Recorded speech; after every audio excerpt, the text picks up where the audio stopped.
classwork. So I had to create, in my PowerPoint or Google Slides, you will see that I have 2 videos. We're not going to watch those now, but they're just for you to go back and watch.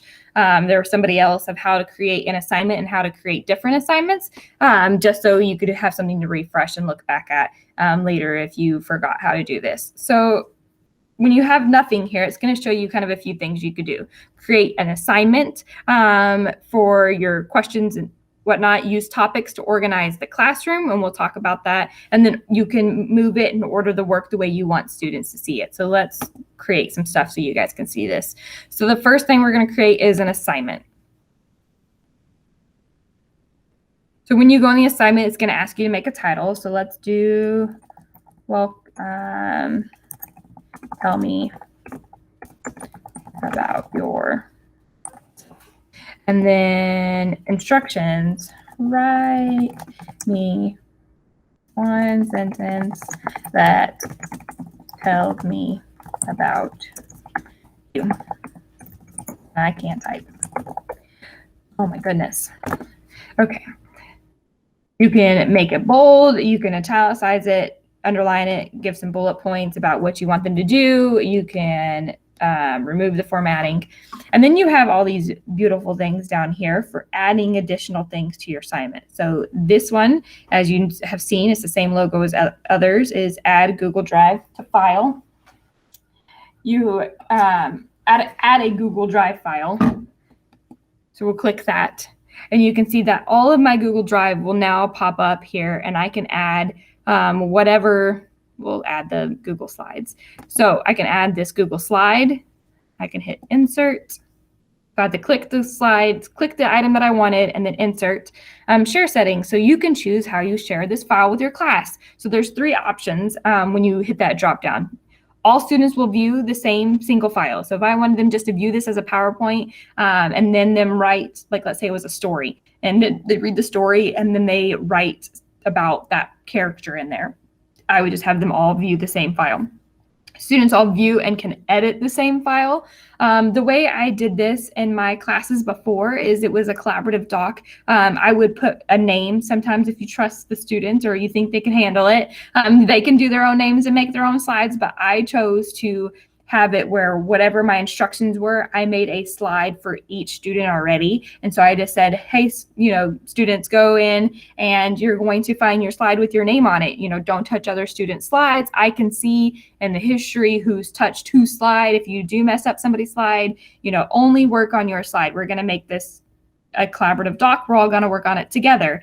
So then by the end, you could have like a slideshow to show admin or whoever whatever you're working on. Maybe you're working on a book and each kid gets a different page, or it's telling all about yourselves. And then the first day, and they can all make their own slide, put pictures on it that tells about them. And then at the end of class, you can have them saying what you would show a slideshow of everybody. So that's kind of a fun thing to do. So that's when you would want to edit the same single file. And then you can have each individual student makes their own copy. And that's what I was talking about with it makes their own assignment. So you have this template, and now it's making them their own copy for them to edit, and it's only theirs. They don't touch your copy. If you make copies, the files will be automatically stored in the students' class folders in your Google Drive, and they will also have a copy. You'll have a copy. It's automatically shared with both. So that's pretty nice.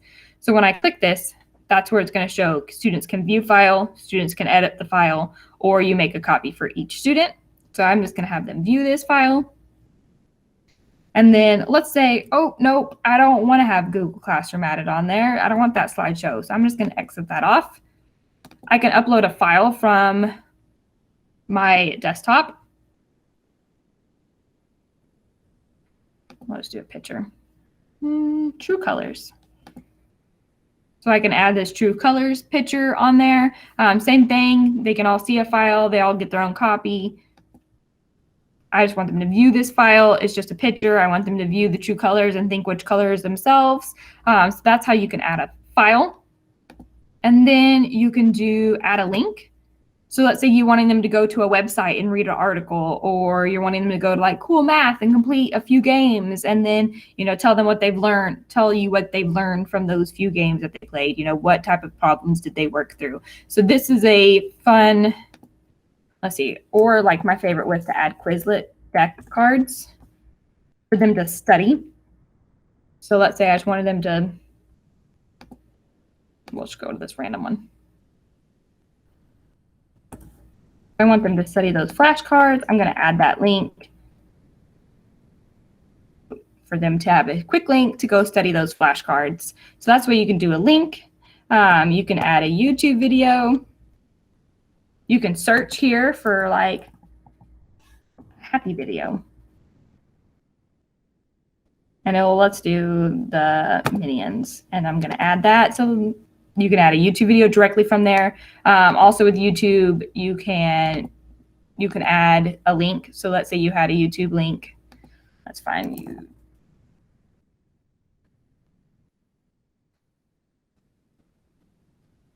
Man, I struggle.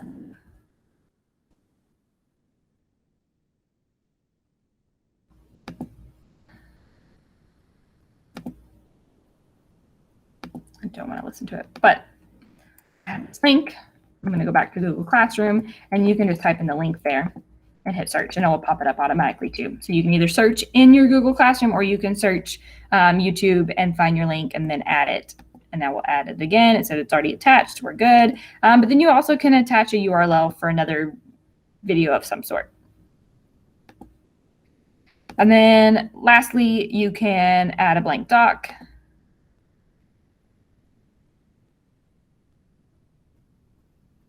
So we'll add this doc automatically right there for you. And it can be a blank one. Got it. They can either all view the same file, but this is make a copy for each student. So let's say you don't have anything specifically you want them to work on, like create a template, and that you're just wanting them to write a paper. I would suggest adding this blank untitled document. I would maybe title it, let's go for this, and say,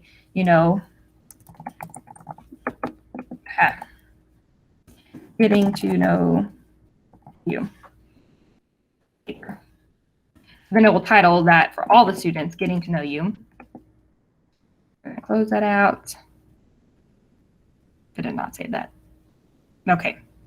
This will make a copy for each student. So that way, it's automatically, the document's already made. The student knows how to figure out how to make a Google Doc. They don't have to ask you, where am I supposed to type this at? So then it's automatically there. It's ready for them to type this paper there. It'll all go in a nice, beautiful folder for you. It'll go in a nice, beautiful folder for them. And it's easy access for everybody. And this way, you can also see who started working on what.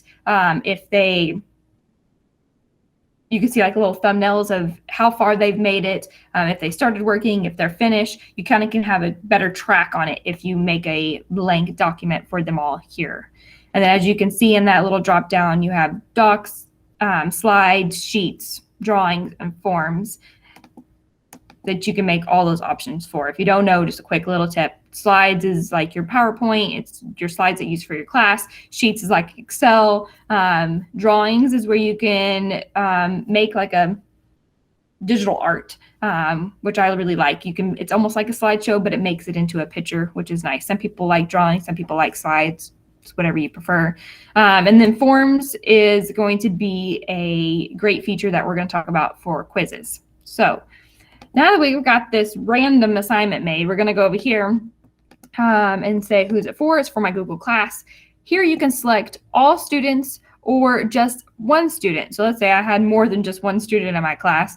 I could unselect all students and I could just pick Emma. And if Emma wanted to, let's say Emma needs like extra accommodations, then we are able to create an assignment that's similar to the other students, but it's just for her, so she doesn't have to work on the harder task, and you don't have to do some modifications to that one. It's already there. You can have preset groups for your students where these students get assignment A and these students get assignment B, and nobody's got to know the difference because it's only set to those specific students. So that's pretty nice that they have that option.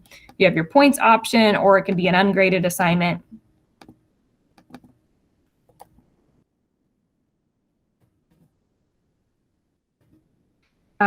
You can set a due date whenever you want it to be due. I want to do tomorrow. You can have a time, and then a topic. the topic is where you want it to be housed on that front page, and we haven't quite got there, so I'm going to put no topic for now. You can have rubrics. You can make rubrics to be put in there. And then you can also have it checked for plagiarism. So that's kind of nice. And then we're going to assign.